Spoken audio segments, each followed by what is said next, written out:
Okay, before we begin, I just want to go over a couple of courtesies and ground rules for our Zoom hearing today. So please mute your mic if you are not actively speaking. Turning on your video is optional. And if you could, please wait until after the presentation to ask a question, or you can type your question in the chat box. I will be monitoring that in case anybody has any input, concerns, questions. And there will be a time during this Zoom hearing where we will address questions and comments after the presentation of the amendment. And this is another bullet point, not on the slide, but if you are not a KHC staff member or a member of CSH like Katie or Leah, if you could, please put your name and your organization in the chat box. That way I can take note of everybody who is present today for our Zoom hearing. So once again, if you could please, if you are not a KHC or CSH staff member, please put your name and the organization in the chat box, and please make sure to send that to me so that I can make note of everybody who is here today. All right, this is our agenda today. Oh, Winston will actually not be making the opening remarks. It will be Rebecca Shope who will be making our opening remarks and sharing the substantial amendment timeline this morning. So I'll go ahead and turn it over to Rebecca. All right, Erica, thank you so much for moderating the meeting this morning. And just want to say welcome to everybody that's joining us today for the meeting. So today, as Erica described, we do want to go over some details and cover information related to an additional investment or allocation in our Home Investment Partnership Program that was made available through the American Rescue Plan. So this is the point in the process where we are going to cover some details around our draft amendment to our annual action plan. And I do want to point out that the draft plan has been published on our Kentucky Housing website, and it's available there for review and will be available for public comment from September 4th. I'm sorry. Got the wrong dates, November 5th through November 19th. And we do welcome any and all comments. And there is an email address noted on the webpage where those comments can be directed. And it is corpplanreport@kyhousing.org. And again, we're looking for those comments by November 19th. So if you do have any comments you want to get in, please go ahead and send those in by November 19th. So that's kind of the backdrop. So with that, I will pass it over to Curtis Stauffer. He is our Managing Director of Housing Contract Administration here at KHC, and he's going to cover some further details regarding the plan. So Curtis, take it away. Thank you very much, Rebecca, and good morning, everybody. Thank you all for your time and your attendance at this public hearing, particularly your interest in the use of these new funds that are available to Kentucky Housing Corporation. As Rebecca said, I'm Curtis Stauffer, Managing Director of KHC's Housing Contract Administration Division. Our division is responsible for subrecipient grants for homeless programs, housing opportunities for persons with AIDS, single-family homebuyer development, and owner-occupied home repair. To give a little background on the funds we're addressing today, provide a little bit of the history. On April 28, 2021, HUD awarded the Commonwealth of Kentucky a one-time allocation of $51,725,043 in new HUD Home Investment Partnership Program funds under the American Rescue Plan Act. And these funds are referred to as Home ARPA. As a responsible entity for the Commonwealth, Kentucky Housing Corporation will use these funds, which are limited to housing solutions for homeless Kentuckians, primarily for the development of new, extremely affordable rental units with supportive services. The funds can also support the creation of non-congregate shelter units, independent supportive services, tenant-based rental assistance, and also support administrative costs. Persons experiencing or at risk of experiencing homelessness will be eligible to reside in units and shelter created with Home ARP dollars and receive supportive services funded with this award. These funds provide the Commonwealth with the opportunity to create new, permanent supportive housing units that operate with fidelity to recognize best practices.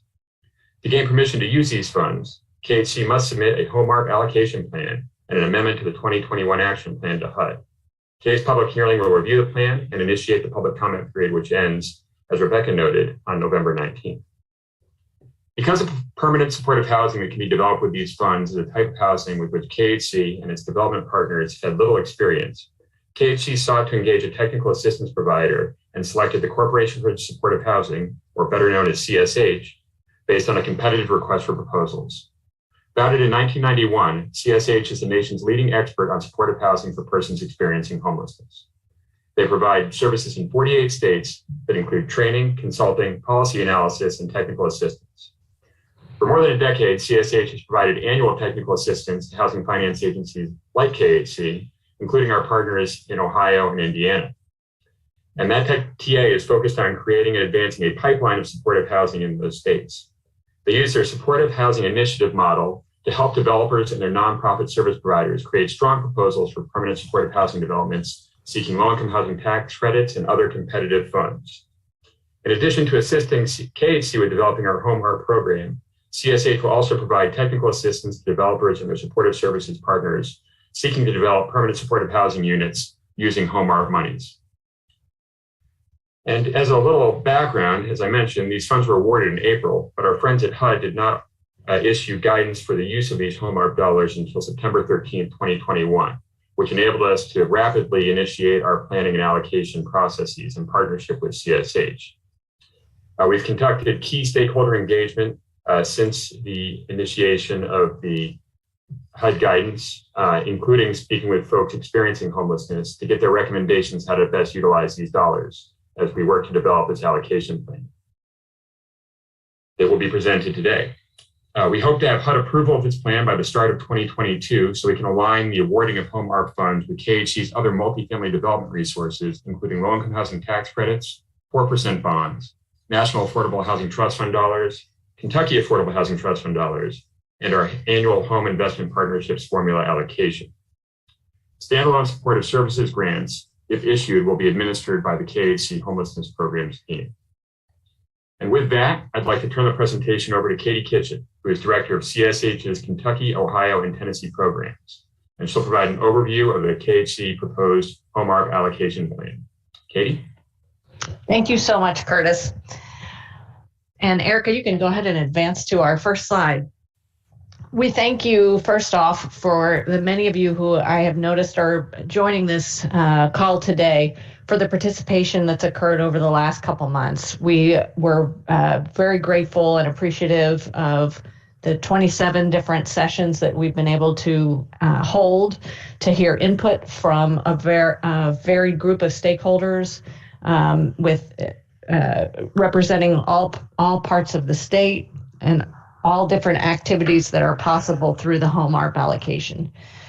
In summary of the consultation sessions, it was widely stated that there are significant needs across the entire state for all of the eligible activities that are possible under the Home ARP program.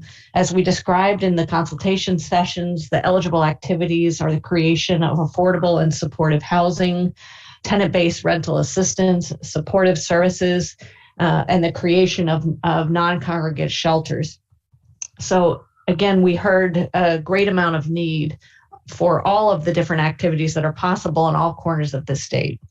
There were a smaller number of organizations that expressed the need for non-congregate shelter acquisition or renovation projects, but some of those needs were rather urgent. The most frequently cited need was for the creation of affordable and supportive housing. We heard from organizations that operate rental assistance programs, from people experiencing homelessness who had a voucher in hand or a rapid rehousing subsidy available, about the difficulty in securing quality housing units and about the condition of housing units that they were able to lease up. So this was frequently cited in all the different meetings that we had.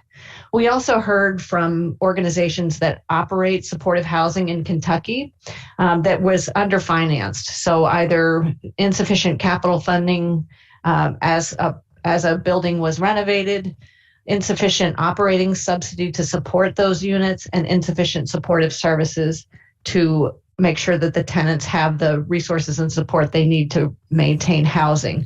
So this was a challenge that has caused a lack of confidence for organizations that may be considering creating new supportive housing. But nonetheless, we were pleased to hear that there are organizations that would still be interested in creating new units, especially considering that the need is so great. It was also stated many times that Balance Estate in particular has great needs for capacity building, both the units and organizations, to create those financing components that make housing affordable and have the sufficient level of services to meet the needs of people who experience homelessness in Kentucky. Next slide. This chart, which is contained in the Home ARPA Allocation Plan that's now posted on KHC's website, describes the existing inventory and the annualized need that we identified throughout the state. So there is a total gap of for supportive housing for family units 96, and for adults of 3,240. And that calculation comes from the annualization of people experiencing homelessness in the different COCs, as well as the ability to place those households in units that exist or through programs that are already operating in Kentucky. So that 3,240 plus the 96 represents the gap after those placements are made. Next slide. An additional table that is included in the allocation plan is the need for affordable housing for groups, especially at 0 to 30% of the area median income and 30 to 50% of the area median income. This was generated from data that's available through Kentucky's Consolidated Plan. Adding those two groups of populations together, there's a net gap or a total gap of 123,730 affordable units for people at low and extremely low income in Kentucky, which matches up with the feedback that we received in our consultation sessions. Next slide. So the allocation plan that's proposed and included in the posted plan is that the bulk of the funding would go towards creation of rental housing that's affordable and includes supportive services for people experiencing homelessness or in those risk categories identified in the HUD's implementation notice. So a total of $36.5 million is identified as the funding amount for rental housing. The next significant allocation is for supportive services. And the assumptions here are that organizations that create supportive housing in particular would work with the Kentucky Medicaid and managed care organizations so that they can bill Medicaid for services, and the supportive services included in this allocation would serve as bridge funding to help organizations get to the point where they can bill for those services and to cover for a period of time the services that are not eligible for Medicaid reimbursement. So it's not all the supportive services that would be required to have high fidelity supportive housing operations, but it would be that bridge financing mechanism so that the organizations can tap into Medicaid and other sources over time.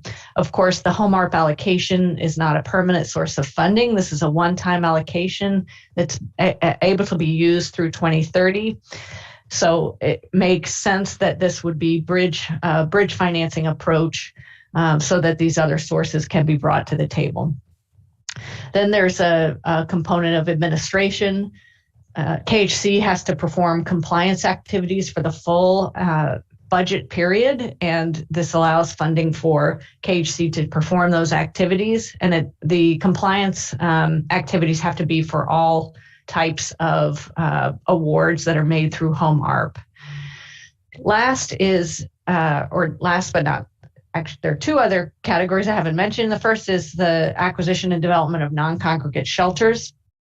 This is a $2 million allocation, and the intention would be to identify those projects that are able to support their operations once the rehabilitation or development has taken place. So they have other sources to pay for the operations because, as we noted in the consultation sessions, Home ARP can only pay for the bricks and sticks activities and not the ongoing operations.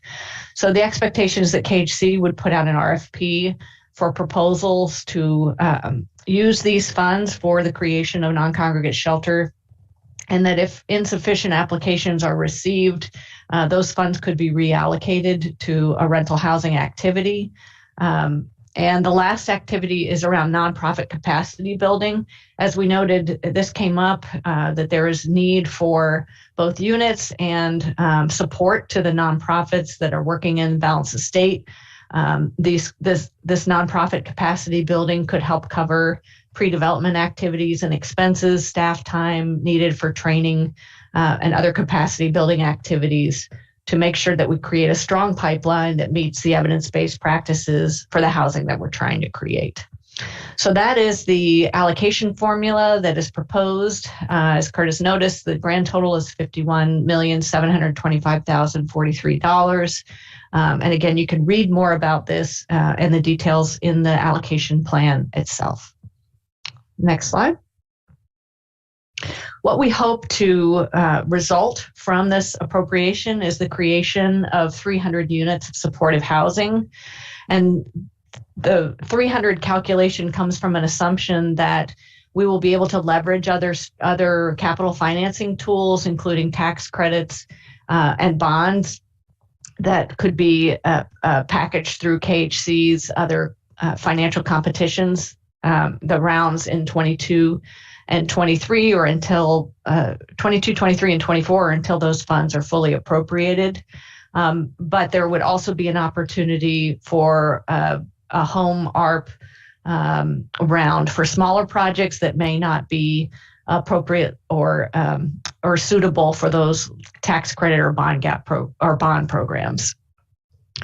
We would expect that coordinated entry is the process by which referrals to these new units that are created are identified, and they will prioritize people who are chronically homeless or unsheltered. Again, in the balance of state is the priority. It is also possible that a capitalized operating reserve could be applied for through these competitions that will be set up. However, given the compliance period of 15 years or the availability of a capitalized operating reserve for only 15 years versus extended use requirements in some of the other capital financing sources that will likely be leveraged against these Home ARP funds, we hope and expect that project-based vouchers will be the primary source of operating funds for the new supportive and affordable housing units that are created that target those 0 to 30% AMI folks. We also expect that this one-term infusion of resources will help build long-term capacity in Kentucky, that high-quality supportive housing units with appropriate and adequate financing for all three components of capital, operating, and supportive services are created through these funds.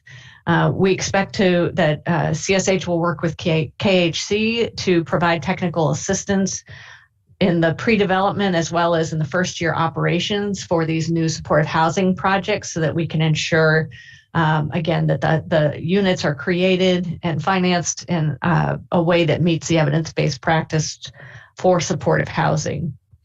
We also are working with the cabinet to help ensure that Medicaid is a appropriate and available source for supportive services financing. We expect to see some opportunities through the QAP and other KHC capital sources, again, so that we could leverage these Home ARP funds and create as many units as possible that align the operating and supportive services financing pieces. Next slide. We're asked to identify or propose whether there would be any preferences from within the qualifying populations that are identified in the implementation notice. The allocation plan does not create a specific subgroup within the qualifying populations. And an additional amendment is included that adds as the seventh category, those who live in dilapidated housing and are paying more than 30% of their income on rent and utilities. So again, all the qualifying populations plus this additional category would be eligible for the rental housing activities and supportive services that are identified in the allocation plan. The priority, as noted from the 70+% allocation strategy, is for unit creation. And again, the balance of state having significant needs and unmet demand would be the priority for where those units would be created. And also, as noted, balance of state coordinated entry will serve as the referral mechanism for the rental housing units that will serve these qualifying populations. As Curtis noted, the supportive services would be an RFP process. The rental housing we expect would go through competition cycles in 22, 23, and 24 if funds are still available or until all funds are allocated. We expect Home ARP to be a source to match or leverage 9%, 4%, and non-credit competition cycles. And also that we would have a small project opportunity for those that are not going to be leveraging those larger capital funding strategies.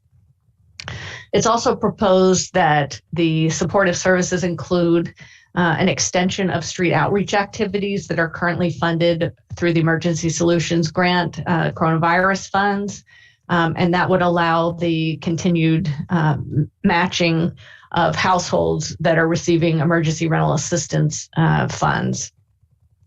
And lastly, that for non-congregate shelter, we noted that there would be an RFP process and the expectation to select any projects that have those sources to operate pretty quickly. And then if there are insufficient applications, that those funds could be reallocated to rental housing. And that is the presentation. As we noted, the plan itself is available on KHC's website. There is an official comment email for feedback that is included in that posting. I've also included my email here, and I know you likely have the contact information for KHC team members who are working on this, so please feel free to reach out. And I will pause here and see if there are any questions.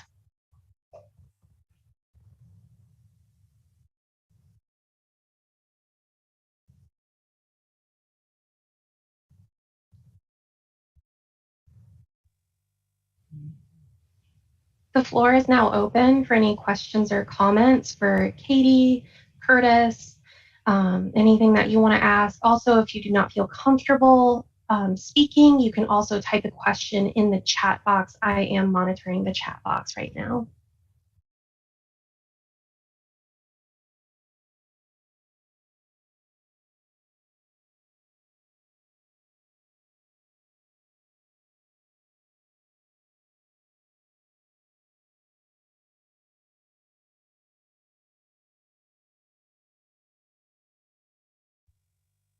Vonda, are you clapping or are you wanting to speak? I'm trying to raise my hand. Thank you, Erica. Anyway, I evidently hit the wrong button. I just had a really quick question. I noted the $36.5 million for rental housing. Part of that, of course, you noted was leveraging through the QAP, low-income housing tax credits, bond dollars. And then you noted that there would also be possibly a smaller development size for a direct home ARP piece. Do you have any idea now of what those dollars might look like carved out of that total $36.5 million? Okay. I saw Katie shaking her head no. No, we don't have that. We're trying to maintain flexibility in our approach to this to see what the type of demand arises from the first round of funding.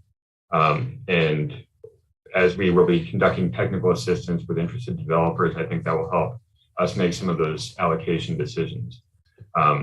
we've made some initial projections that examine what potential matching funds could look like for both 4% and LIHTC deals. So I think once we get further down the line of the multifamily allocation process, we'll have a much better sense of that activity. But there will be, I can almost certainly guarantee, some standalone non-credit rounds that will target these home ARP funds, potentially in conjunction with AHTF and home formula allocation. But that's going to be worked out in consultation with our partners in the multifamily division as we work to decide the best way to allocate those funds competitively to the partners that are willing to create these permanent supportive housing units. Thanks. I know that on the rural side, a lot of times low income housing tax credit deals just don't pencil out very well. So that's just a concern for, I think, some of the FAHI members. So thank you. Yes, and during our consultation with FAHI members, it was we've had a couple of your developer partners express interest in these, particularly looking at smaller scale developments and or scattered site models that would not be appropriate for a much larger scale LIHTC deal. So we are well aware of that demand, and will likely be providing funds to meet that demand to some degree.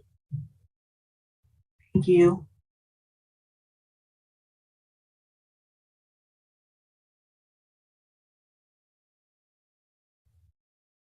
Tiffany, it looks like you have a question. You can go ahead and unmute. Okay, thanks, Curtis.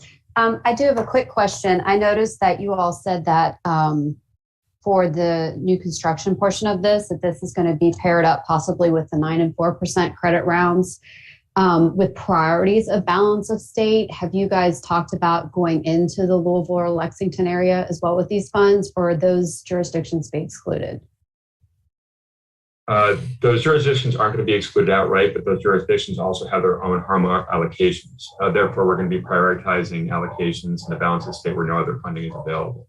Obviously, as I mentioned, we don't know what types of proposals we're going to be seeing from our development partners, but I suspect that given the fact that Louisville is committing over $100 million in their home ARP fiscal recovery funds to development of homeless services and affordable housing, that there will be little to no need in Louisville for any additional matching funds or partnerships with these KHC home ARP dollars.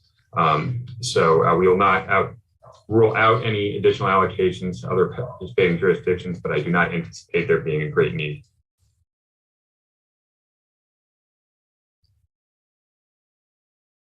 One more follow-up on that. Have you guys talked to Metro about coordinating funding cycles in that regards, where if they're going to do a 9% or 4% deal in Jefferson, that would line up with possibly their home ARPA funding cycle? I will defer to Sam Thorner, our multifamily managing director, on that. But we, generally speaking, have strong communication with the other participating jurisdictions in the state. Okay, thank you. Tiffany, this is Wendy Smith at KHC. I'll chime in that in a consultative conversation that we had with Louisville Metro, we did talk about that possibility. And I know that our multifamily folks have talked with Louisville about partnering on bond NOFAs, not necessarily related to these home dollars, but I think it's a definite possibility. Thanks, I appreciate that.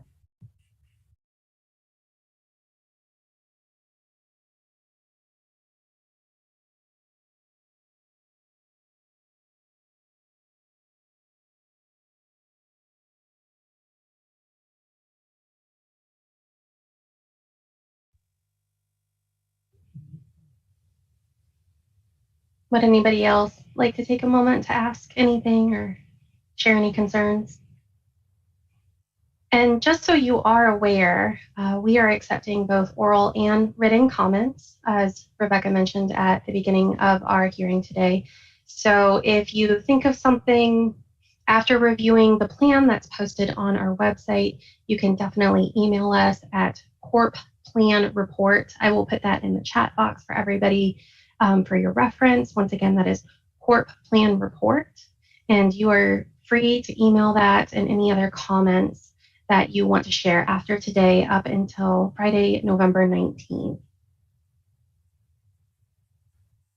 It's Tiffany again. Sorry, I have one more quick question. I noticed that you all talked about having this plan approved by the end of the year.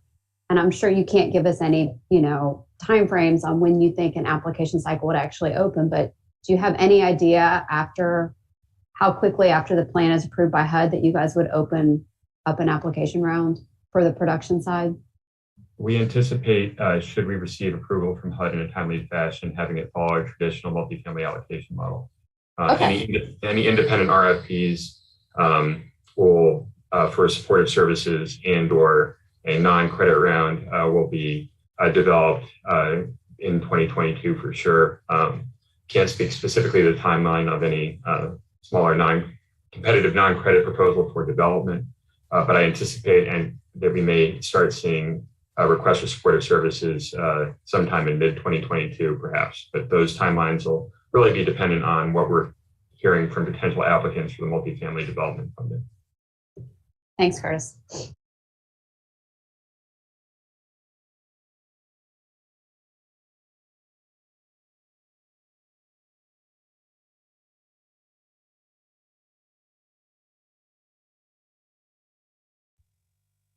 Adrienne, you have a comment?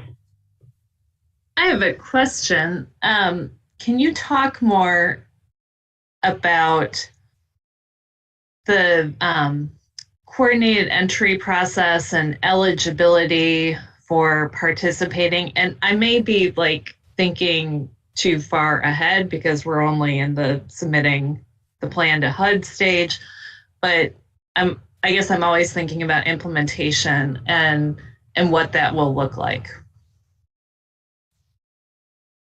Well, obviously, details to expand sort of the eligible populations to match the home ARP regulations for referrals.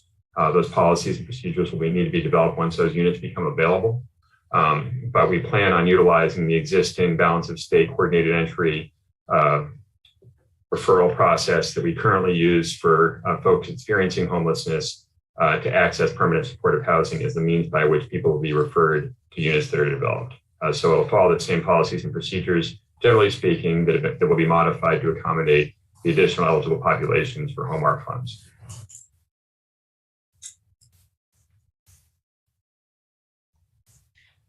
One more follow-up. I guess I am thinking specifically about whether folks exiting recovery housing, recovery Kentucky centers would qualify and be prioritized if it's necessary, or how would that work? It would I can't speak to a particular category of eligibility along those lines because it'll be based on the assessments of the individual experiencing or at risk of homelessness as they're assessed versus other folks based to try to serve those with the highest need.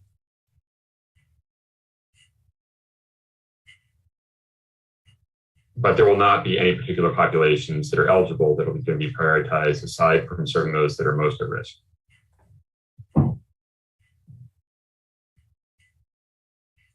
I think what Curtis said is worth underlining, Adrienne. One of our aims is to not create such specialized housing that it's not generally available for people experiencing or significantly at risk of homelessness. We want to use coordinated entry as a way to get folks into these units, but not create such specific population targeting that units don't get filled by folks who need them the most and need them first.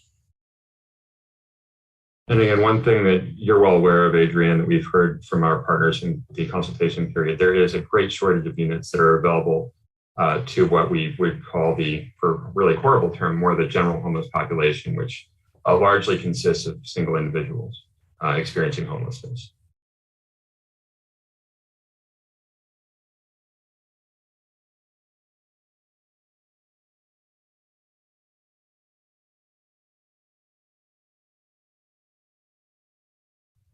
Tiffany, did you have another question? Your hand is still up.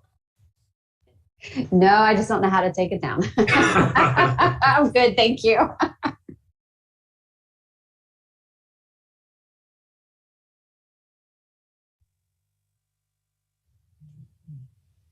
There are no questions or comments in the chat box.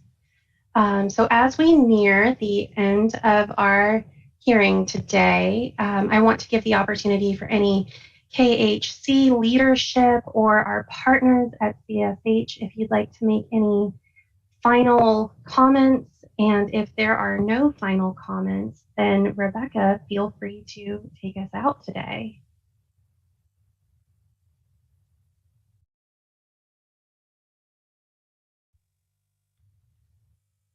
Sorry about that. Had to get off mute.